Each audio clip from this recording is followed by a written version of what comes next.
Fargo, the new virtual assistant from Wells Fargo, makes banking faster and easier. Like this. Fargo, what's my checking account routing number? And this. Fargo, turn off my debit card. And this. Fargo, what did I spend on groceries last month? And that's just the beginning. Do you, Fargo? You can. In the Wells Fargo mobile app. Learn more at wellsfargo.com/getfargo. Terms and conditions apply. Your mobile carrier's availability and message and data rates may apply. Wells Fargo Bank, N.A., member FDIC. The French Revolution set Europe ablaze. It was an age of enlightenment and progress, but also of tyranny and oppression. It was an age of glory and an age of tragedy. One man stood above it all. This was the Age of Napoleon. I'm Everett Rummage, host of the Age of Napoleon podcast. Join me as I examine the life and times of one of the most fascinating and enigmatic characters in modern history. Look for the Age of Napoleon wherever you find your podcasts.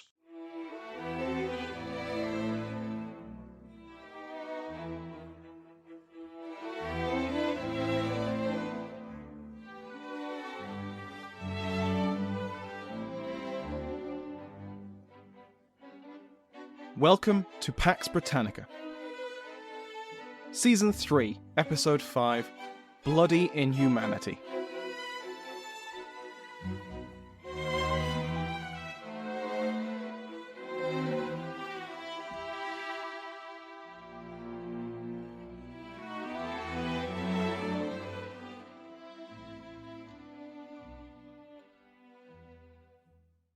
Welcome back to Pax Britannica. I'm your host, Samuel Hume. Before we begin, I'd like to thank the new additions to the House of Lords, the Earl of Osprey, Nitsengeva, and Thomas, Baron Denton. Like all of the patrons, they can now listen to this episode and every other episode ad-free. The new Earl of Osprey can also listen to the bonus content. Go to patreon.com/PaxBritannica to find out more. Last week, we covered the bloody siege and sack of the Irish town of Drogheda.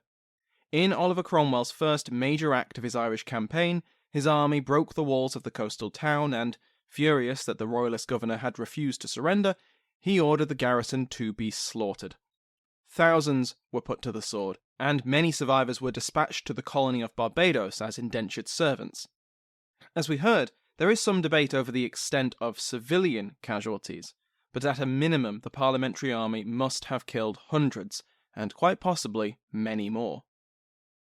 Today, Cromwell will follow up the sack of Drogheda, the single largest siege massacre in Irish history, with the sack of Wexford, the second single largest siege massacre in Irish history. As you may recall from last week, one of Cromwell's justifications for ordering the mass execution of Drogheda's defeated garrison was strategic.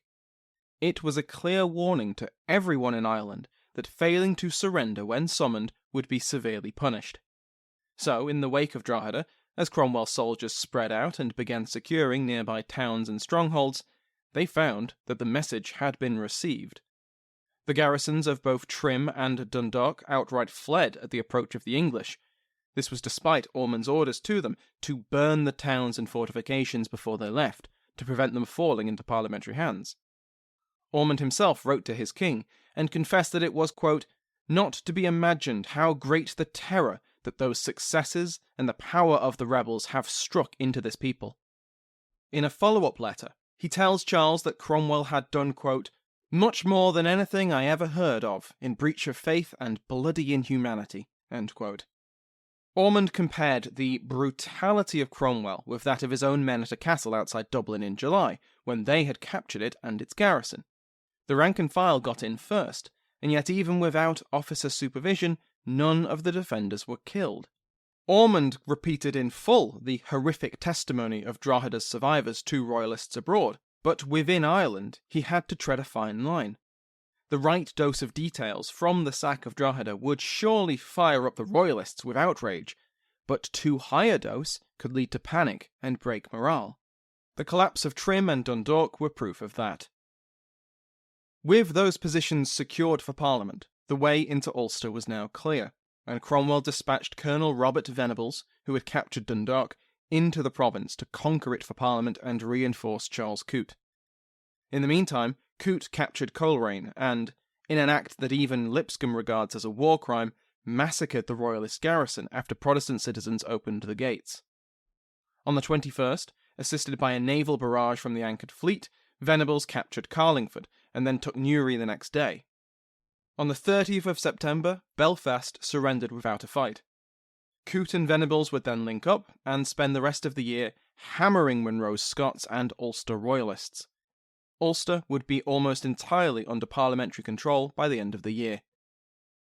Meanwhile, Cromwell returned to Dublin to resupply and assess his losses, but he didn't stay for long. On the 23rd of September, leaving his sick and wounded to be cared for in Dublin, Cromwell marched south. His target was Wexford. Wexford is a port city that sits on the Irish Sea, just before the hinge where the coast of Ireland veers southwest. In the 1640s, Wexford was a valuable hub for Confederate trade and piracy. Privateers, both Irish and Flemish, preyed on English shipping throughout the period and made a boatload from it, pun intended.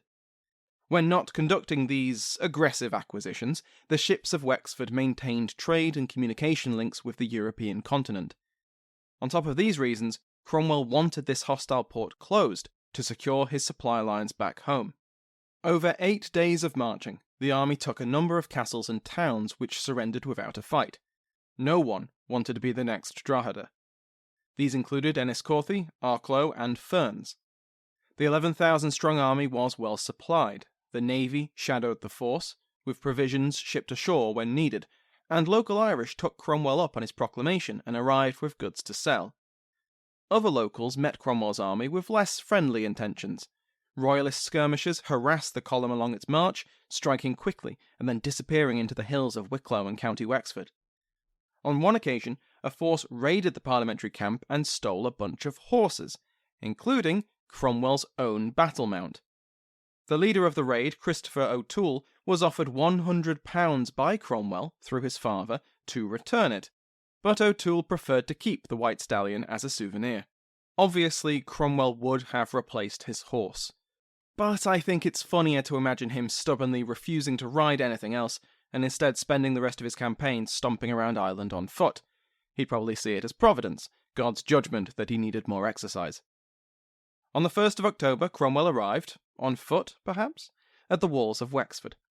He'd swung west of Wexford, crossing the River Slaney and then coming at the port from the south. Wexford Harbour is well protected by 2 opposing capes, Rosslare in the south and Raven Point in the north. At Rosslare sat a fort, appropriately named Rosslare Fort, and Cromwell dispatched Micheál Jones at the head of a force of dragoons to take it.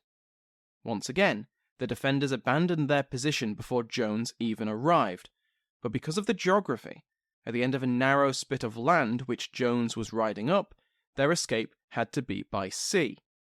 Unfortunately, Cromwell's naval support was just offshore, waiting to drop off his artillery, and a frigate easily caught them on the water and captured the garrison. The rest of the fleet then sailed into Wexford Harbour, unmolested by the artillery fort that was now in Jones's hands. Cromwell received his delivery of artillery and began establishing his siege works. But Wexford did not open its gates, although not from lack of trying. A plot by some citizens to surrender the town, to avoid Drogheda's fate, was foiled by the garrison. Reinforced by 1,500 men sent by Ormond, Wexford was well defended. 20-foot-high walls, supported by an earth bank, surrounded the town. Its harbour was protected by Fort Rosslare, usually, and Cromwell could not complete his cordon, so reinforcements and supplies freely crossed the River Slaney at the north by ferry. On the 3rd of October, Cromwell summoned the governor to surrender. He offered fairly generous terms, and it seems like Cromwell's aim went beyond the usual hope to avoid a prolonged siege or bloody storm. With winter approaching, Wexford would be a great place to set up his winter quarters, close enough to Munster and his future campaigns, and easily supplied by sea. To this end, his terms included the disarming and release of the garrison, the imprisonment of its officers, and Cromwell's guarantee that the town would not be plundered. But as eager as many of Wexford's civilian leaders were to agree to these terms, their military governor was not.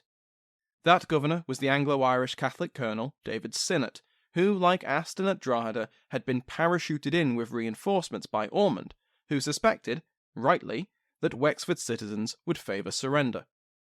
Sinnott replied to Cromwell's demand to surrender and responded that he would be open to a negotiated surrender.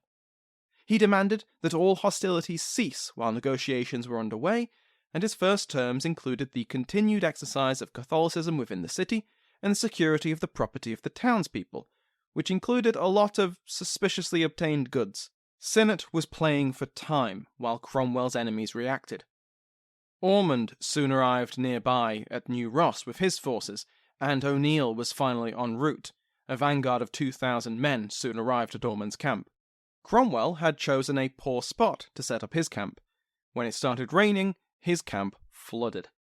Dysentery flourished, and hundreds of men came down with the bloody flux. It looked like General Rain would be Ormond's best commander, and that the strategy of delay and attrition was working.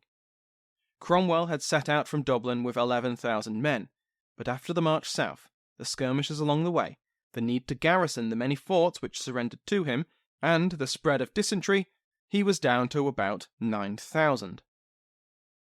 Now, of course, Cromwell suspected Sinnott's real intentions, and so he refused to halt his siege works, and famously responded that, "Our tents are not so good a covering as your houses." This was while he was perhaps standing in ankle-deep swamp water, still piously refusing to replace his horse. Throughout the following week, Sinnott was reinforced and resupplied by ferry, while Cromwell repositioned his camp to a drier spot and prepared his artillery to fire. At one point, Ormond showed up at the north bank of Wexford harbour at the head of 1,800 cavalry in a show of force. Cromwell was not impressed and sent Jones to challenge Ormond, who promptly ran away. Like I mentioned last week, the New Model Army's cavalry was famously good, and Ormond didn't fancy his chances. On the 10th of October, frustrated and out of patience with Sinnott's delaying tactics, Cromwell's cannons opened fire and began to open 2 breaches in the walls. Soon enough, word reached Cromwell that Sinnott was keen to reopen talks. In Cromwell's words, the governor's stomach fell down. Sinnott asked to send 4 representatives to Cromwell to discuss the surrender of Wexford. Now, I've read conflicting accounts about what followed. Some cast no blame on Sinnott and believe this latest round of talks was a genuine attempt to end the siege without bloodshed, and that he just ran out of time. Others suggest that after implying or stating that he accepted Cromwell's earlier terms, Sinnott's representatives arrived and presented demands for further concessions, including the free withdrawal of the garrison with their weapons, and that the merchants of Wexford, or were they privateers, be permitted to sail their ships and suspiciously acquired goods away. In this reading of events, Cromwell refused to accept these new terms, and the talks stalled. It is possible, and even likely, that if an agreement had been reached now, Cromwell would have followed it to the letter. He had in the past, and he would in the future, even in Ireland. But an agreement wouldn't be made in time. Because there was Wexford Town and Wexford Castle which sat alongside it, and though Wexford Town was under the command of Sinnott, Wexford Castle was governed by one Captain Stafford, and he came to his own agreement with the parliamentarians. He'd been kept informed about the negotiations and how they seemed to have stalled, and he watched from his castle walls as the town walls began to crumble, and he decided he didn't fancy getting himself and his men killed. Whatever his reasons, he came to terms with Cromwell's officers and opened the castle gates. Cromwell's soldiers then rushed inside, up onto the walls, and ominously turned the castle's artillery towards the town. Now, this would have made defending the town walls much more difficult, but there wouldn't be a defence. Because as soon as the town's garrison saw parliamentary troops up on the castle walls, they panicked and ran. Then it was the turn of parliamentary troops to notice that something interesting had happened on the walls, which was mainly that they were basically empty of defenders. And, without orders from Cromwell or his direct subordinates, the soldiers rushed the walls with their ladders, climbed up, and took control without any real resistance. And just like that, Wexford had fallen. So far, so relatively bloodless. That quickly changed. Many of the retreating soldiers rallied in the marketplace, and that doomed them. The New Model Army vastly outnumbered the defenders, and without the walls as a force multiplier, the garrison, after putting up what Cromwell calls stiff resistance, broke, and they were massacred. The besiegers swept through the town, killing many soldiers and civilians. We have to assume that Wexford's clergy was especially targeted by the rampaging soldiers. A later petition from Wexford reported that all the men, women and children of the town, except, quote, "to the very few," had been killed by Cromwell's men. This was a petition intended to inspire pity and persuade the authorities to provide support, but even so, civilians were killed in substantial numbers at Wexford, and we have much more contemporary evidence of that than at Drogheda. Cromwell himself estimates that the combined death toll of both soldiers and civilians was around 2,000. A few hundred of these deaths occurred when overcrowded boats flocked into the harbour. Full of panicking soldiers and civilians, more than one overturned, including the boat carrying Governor Sinnott, whose body was later fished out of the bay.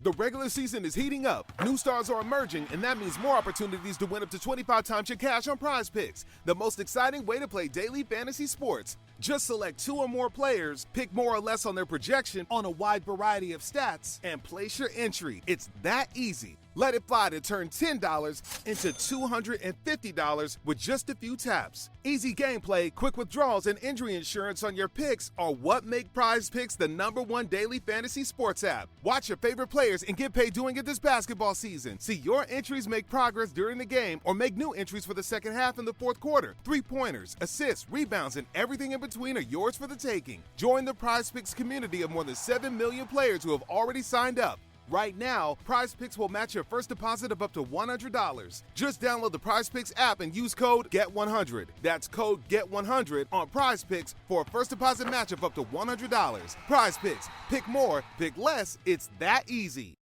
Madame Tussaud. We all know the name, and many of us have visited one of the wax museums which bear that name. But you may not realise the historical significance of the woman behind the name, or how she and her waxworks defined the genre of true crime. If that has piqued your interest, then give The Art of Crime a listen. The Art of Crime is a history podcast by Gavin Whitehead, a historian of Victorian theatre, all about the unlikely collisions between true crime and the arts. If you enjoy the detail of Pax Britannica, then you'll love The Art of Crime. The latest season of The Art of Crime tells 2 stories. First, it chronicles Tussaud's career, starting in pre-revolutionary France and ending in Victorian London. Second, it tracks the evolution of the Chamber of Horrors, a showroom in her wax museum that exhibited macabre curiosities, including effigies of notorious criminals. You'll hear how Tussaud won patronage from the French royal family, narrowly escaped the guillotine during the Reign of Terror, and became one of the most celebrated showwomen in Paris and London. This season also covers the most divisive assassin of the French Revolution, the last man to be hung, drawn and quartered for high treason in England, and the glamorous murderer who attained notoriety as a modern Lady Macbeth. Subscribe to The Art of Crime wherever you get your podcasts. Cromwell didn't give the order for the assault or the massacre, and he seems to have lost control over the famously well-disciplined New Model Army. This is interesting for a few reasons. Firstly, it shows that the line officers who noticed the empty walls and gave the orders to charge had enough initiative and confidence to do so without orders from above. Secondly, the massacre by the soldiers, as at Drogheda, displays the cultural and religious hatred present in the ranks of Parliament's army. Unlike Drogheda, which was fairly mixed between the various groups in Ireland, Wexford was very much a Catholic town, and a Catholic town famed for hosting pirates who raided English shipping. None of that boded well for the population when the army broke in, without being restricted by their officers under terms of surrender. And thirdly, Cromwell lost control of his army. That was itself noteworthy, and it is sometimes used to excuse Cromwell from blame for Wexford in a way that simply isn't possible for Drogheda. But as Micheál Siochrú, among others, have argued, Cromwell was still the overall commander. The buck stopped with him. His army, acting without orders, was his responsibility. But besides that, there's no evidence that Cromwell or his subordinates actively attempted to restrain the soldiers once they got into Wexford. He was surprised that his men had seized the initiative and taken the walls, and that's fair enough. But once they got inside, and began fighting the rallied garrison, and especially once the civilian population began to be targeted and the town deliberately sacked, there's little evidence I've seen that Cromwell even tried to get a handle on things. Put another way, he doesn't seem to have ordered the killings as he did at Drogheda, but he seems to have done nothing to stop them either. The capture of Wexford provided the parliamentarian campaign with another port for supplies, naval basing, and communication.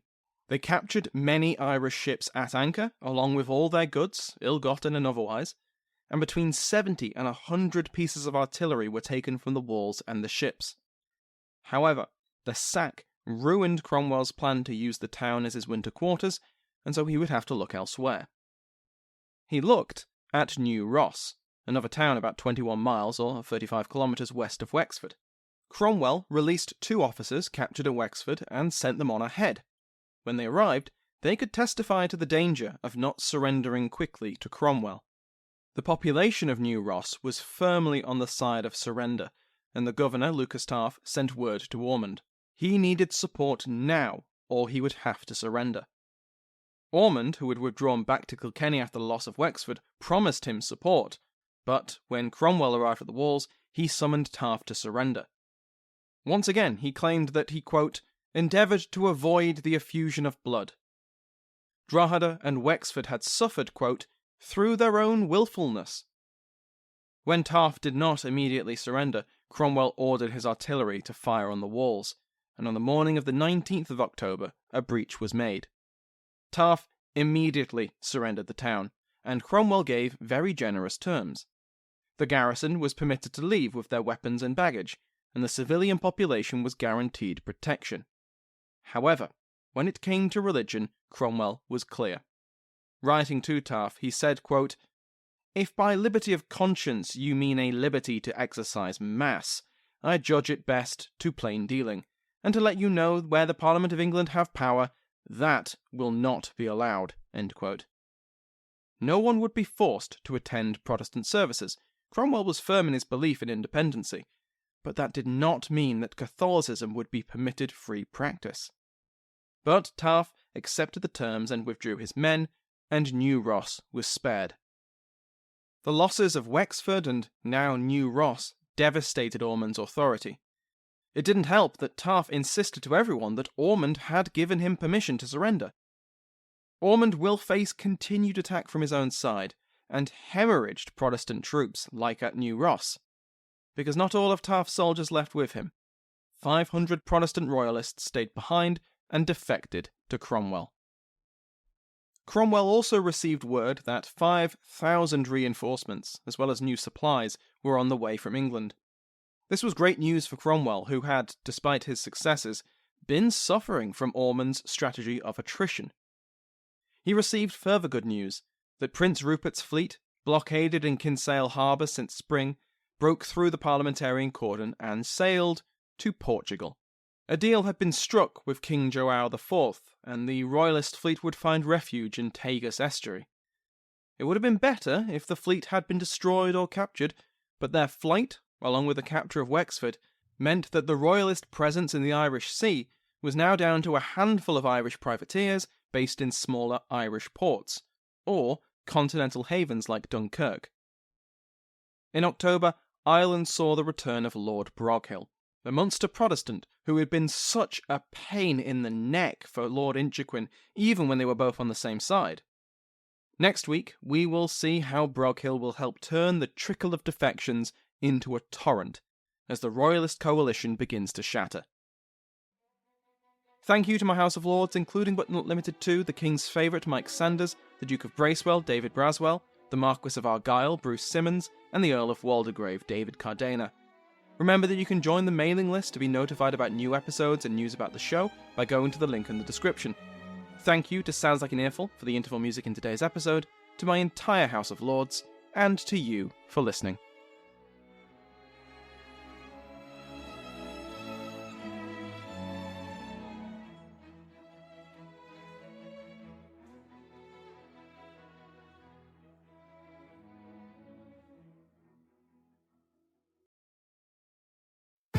Fargo, the new virtual assistant from Wells Fargo, makes banking faster and easier. Like this. Fargo, what's my checking account routing number? And this. Fargo, turn off my debit card. And this. Fargo, what did I spend on groceries last month? And that's just the beginning. Do you Fargo? You can in the Wells Fargo mobile app. Learn more at wellsfargo.com/getfargo. Terms and conditions apply. Your mobile carrier's availability and message and data rates may apply. Wells Fargo Bank, N.A., member FDIC.